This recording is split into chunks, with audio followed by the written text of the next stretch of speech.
En este video vas a ver hombres atrapados en tormentas, avanzando durante semanas sin comida mientras intentan cruzar el interior de Australia, uno de los lugares más aislados y hostiles del planeta. Vas a ver errores de liderazgo, hambre, agotamiento y decisiones que poco a poco terminaron destruyendo por completo a la expedición. Y lo peor de la historia es que estuvieron a solo horas de salvarse. Así que si te gustan las historias reales de exploración, supervivencia y desastres humanos, suscríbete porque en este canal subimos historias así todas las semanas. Comencemos. Hace poco más de 100 años desde el inicio del asentamiento europeo en Australia, mientras las ciudades costeras crecían con rapidez, impulsadas por la fiebre del oro, el vasto interior del continente seguía siendo una incógnita inquietante. En los mapas de la época, aquella extensión aparecía casi vacía, una mancha sin definir que muchos comenzaron a llamar el blanco horrendo. No era solo un espacio sin explorar, era un vacío que parecía resistirse activamente a ser comprendido. En 1860, finalmente, una expedición se organizó con la ambición de realizar el primer cruce completo de Australia, desde la costa sur hasta la costa norte. La intención oficial era científica y práctica: estudiar el terreno, analizar el clima, identificar flora y fauna, encontrar tierras aptas para el pastoreo y trazar posibles rutas para un telégrafo terrestre. Pero, debajo de esos objetivos formales, latía otra motivación más humana y más peligrosa: la necesidad de conquistar lo desconocido y dejar un nombre grabado en la historia. Lo que aquellos hombres no sabían era que el interior no era un vacío esperando ser reclamado. Era un territorio implacable, vasto y silencioso, que no perdonaba errores. Y esta es su historia. Como siempre, se recomienda discreción al espectador. Hola a todos, bienvenidos a Tenebrífico. Los hombres y el sueño. Puede resultar difícil imaginarlo hoy, pero hace apenas 160 años, gran parte del continente australiano permanecía sin cartografiar ni explorar. En el siglo XIX, Australia seguía siendo colonia británica, y mientras las ciudades del sur prosperaban con rapidez, especialmente el estado de Victoria durante la fiebre del oro de la década de 1850, el interior seguía siendo una extensión casi mítica, temida por algunos y codiciada por otros. Victoria, con apenas 7 años de existencia como estado, veía en la exploración una oportunidad para consolidar su posición como el asentamiento más próspero y ambicioso del continente. En 1857 surgió finalmente la propuesta formal de organizar una expedición hacia el interior. El gobierno, en colaboración con la Royal Society of Victoria, la comunidad científica del estado, creó un comité de 32 miembros para evaluar la viabilidad del proyecto. Durante 3 años, analizaron cada detalle: logística, costos, liderazgo, rutas posibles. Pero más que nada, debatieron quién debía encabezar aquella empresa. Las discusiones fueron largas y divisivas. Reunión tras reunión, votación tras votación, el comité no lograba consenso. Había 3 candidatos principales, pero ninguno conseguía mayoría. Hasta que, apenas 2 meses antes de la fecha prevista de partida, ocurrió algo inesperado. El 20 de junio de 1860, finalmente se realizó una votación decisiva, y el elegido no fue ninguno de los 3 exploradores en disputa. De hecho, no era explorador en absoluto. El hombre seleccionado fue Robert O'Hara Burke. Nacido en 1821 en el condado de Galway, Irlanda, Burke era un militar experimentado que había alcanzado el rango de teniente en el ejército austriaco antes de emigrar a Australia en 1853. En Victoria, ascendió rápidamente dentro de la fuerza policial hasta convertirse en superintendente de uno de los distritos. No tenía experiencia liderando expediciones, no era topógrafo, no era navegante, pero sabía mandar. George Landels fue nombrado segundo al mando. Su principal contribución sería la propuesta de utilizar camellos para atravesar el interior australiano. Los camellos habían sido introducidos en Australia apenas 20 años antes y eran todavía una rareza. Landells, que trabajaba como comerciante de caballos en la India cuando se anunció la expedición, estaba convencido de que estos animales eran ideales para largas travesías en climas áridos. Como tercer oficial, fue designado William John Wills, un inglés que había llegado a Australia en 1852. Había trabajado como pastor junto a su hermano antes de interesarse por la topografía y la astronomía. Su perfil científico lo hacía encajar con las exigencias de la Royal Society. Luego se incorporaron los científicos alemanes Dr. Hermann Beckler y Ludwig Becker, responsables de cumplir los objetivos científicos oficiales de la expedición. Cuando se abrió la convocatoria para trabajadores, más de 700 hombres solicitaron unirse. Burke entrevistó de manera apresurada a 300 de ellos y terminó contratando principalmente a conocidos suyos, dejando de lado candidatos con experiencia relevante en exploración o supervivencia. Ya desde el inicio, las grietas comenzaban a formarse. El alcohol fue un problema constante incluso antes de partir. 2 hombres fueron expulsados el día anterior a la salida por embriaguez, y el mismo día de la partida, Burke despidió a otro por la misma razón. Y aún así, el 20 de agosto de 1860, ante una multitud de aproximadamente 15,000 personas reunidas en el Royal Park de Melbourne, la expedición finalmente emprendió su marcha. Robert y sus hombres no solo ofrecieron un espectáculo humano aquel día. La expedición que partía desde Melbourne se convirtió inmediatamente en la más costosa jamás organizada en Australia, y aquello era evidente a simple vista. El grupo, compuesto por 19 miembros activos en ese momento, llevaba consigo carros y carretas cargadas con aproximadamente 20 toneladas de suministros. Había raciones de comida suficientes para 2 años, 6 toneladas de leña y 50 galones de ron. Este último elemento no estaba destinado oficialmente a los hombres, sino a los camellos. Según Landells, el ron era necesario para mantener a los animales en movimiento cuando estaban agotados y para calentarlos durante los meses fríos. A las 4 de la tarde, el alcalde de Melbourne ofreció un discurso de despedida. La multitud respondió con 3 vítores mientras las ruedas comenzaban a girar. Lo que siguió fue caos absoluto. Uno de los camellos logró soltarse de su cuidador y corrió hacia la multitud a toda velocidad. El pánico se propagó de inmediato. Un caballo se asustó y lanzó a su jinete, una mujer, al suelo, rompiéndole la pierna. Uno de los carros se averió antes siquiera de completar una vuelta. Otros 2 apenas lograron avanzar 3 millas antes de quedar inutilizados. La escena que debía simbolizar progreso terminó convertida en un presagio. Decisiones bajo presión. Las cosas fueron tan desastrosas que apenas 4 millas fuera de Melbourne, Burke ordenó detenerse y montar campamento para pasar la noche. Agosto en Australia no era verano, era invierno, y el invierno de 1860 estaba siendo particularmente frío y húmedo. Los caminos que conducían fuera de Melbourne estaban convertidos en un lodazal. Aunque los camellos son conocidos por su capacidad para resistir extremos de temperatura, no se desempeñan bien en terrenos fangosos. Cada paso era inestable.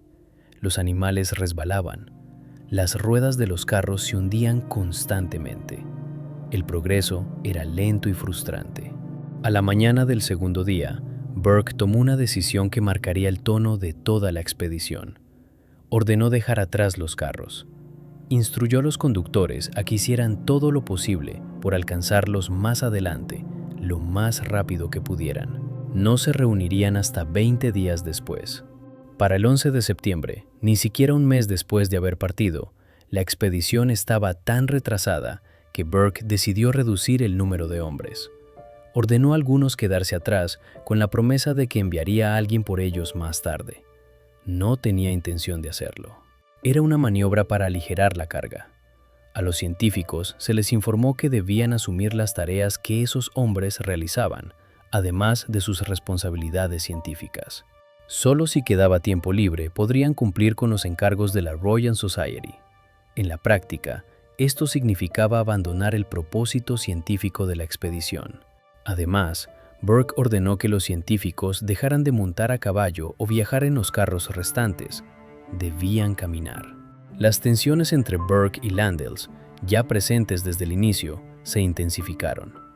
El ron destinado a los camellos generaba problemas constantes, pues muchos miembros de la tripulación no resistían la tentación de beberlo. Pero el punto de ruptura llegó cuando debieron cruzar el río Darling. Landells sostenía que los camellos debían ser transportados en pequeñas embarcaciones. Burke consideraba que aquello retrasaría aún más el avance. Durante la operación, Landells cometió lo que Burke consideró imperdonable. Cuestionó su autoridad en público. La relación ya estaba fracturada, pero aquello selló el desenlace. Landells renunció. El Dr. Beckler, al presenciar el trato, también renunció. Burke promovió entonces a Wills como su nuevo segundo al mando. El 23 de septiembre, la expedición llegó a Menindee, un asentamiento compuesto apenas por 6 chozas. Era el último rastro de civilización antes del territorio desconocido. El trayecto entre Melbourne y Menindee podía completarse en aproximadamente 2 semanas mediante carruajes de correo. La expedición, en cambio, había tardado casi 2 meses. Allí, Burke estableció un depósito y utilizó el lugar como base temporal. A pesar de haber recibido instrucciones claras de mantener el grupo unido, decidió dividirlo nuevamente. Argumentaba que menos hombres significaban mayor velocidad. Seleccionó a los hombres y animales más fuertes para continuar hacia Cooper Creek. El resto debía permanecer en Menindee con la mayoría de los suministros. Durante los 5 días de estancia en el pueblo, Burke conoció a William Wright, un hombre local que se ofreció a guiarlos aproximadamente 200 millas hasta el pantano de Torowoto. Burke aceptó y lo nombró tercer oficial al mando. El grupo reducido avanzó con mayor rapidez. En apenas 10 días lograron cubrir la distancia hasta el pantano. Desde allí, Burke decidió seguir hacia el norte. Wright regresaría a Menindee por más suministros y los encontraría en Cooper Creek. Cuando Wright preguntó cuándo debía regresar exactamente, la respuesta fue vaga y peligrosa. Pronto. Esa palabra quedaría grabada en el destino de todos. El 20 de noviembre, el grupo acampó a poca distancia de Cooper Creek. Burke esperó 10 días a Wright. No llegó. El 16 de diciembre, Burke dividió nuevamente al grupo. Eligió a Wills, John King y Charlie Gray para continuar con él hacia el norte. El resto debía permanecer en Cooper Creek bajo el mando de William Bray, con instrucción precisa de esperar 3 meses. Si no regresaban, podía abandonar el lugar. Y así, 4 hombres emprendieron el tramo final hacia el Golfo de Carpentaria. Para llegar, debían atravesar el desierto pedregoso. Como su nombre lo indica, aquel lugar está cubierto hasta el horizonte por piedras y fragmentos de arenisca erosionada. Durante milenios, el viento y el clima habían desintegrado la roca, dejando tras de sí una superficie irregular y dura. El terreno era hostil, pero sorprendentemente no tan extenso como temían. Ese descubrimiento les dio una falsa sensación de seguridad. Cuando diciembre dio paso a enero de 1861, enfrentaron cadenas montañosas que pusieron a prueba tanto a los hombres como a los animales. Los camellos sufrían en las pendientes empinadas. Cada ascenso era lento y extenuante, pero el verdadero desafío no estaba en las montañas. Con la llegada de la temporada de lluvias, el paisaje cambió por completo. Las llanuras de suelo negro cerca del golfo se transformaron en una trampa. El terreno se volvió fangoso en algunos sectores y en otros quedó completamente cubierto por aguas de inundación. Burke, una vez más impaciente, decidió establecer campamento y continuar solo con Wills hacia la costa. Avanzaron apenas 15 millas cuando comenzaron a percibir el olor salino del océano. Pero entonces se encontraron con un muro natural inesperado. Miles de árboles de mangle se extendían ante ellos, formando un laberinto impenetrable de raíces y ramas.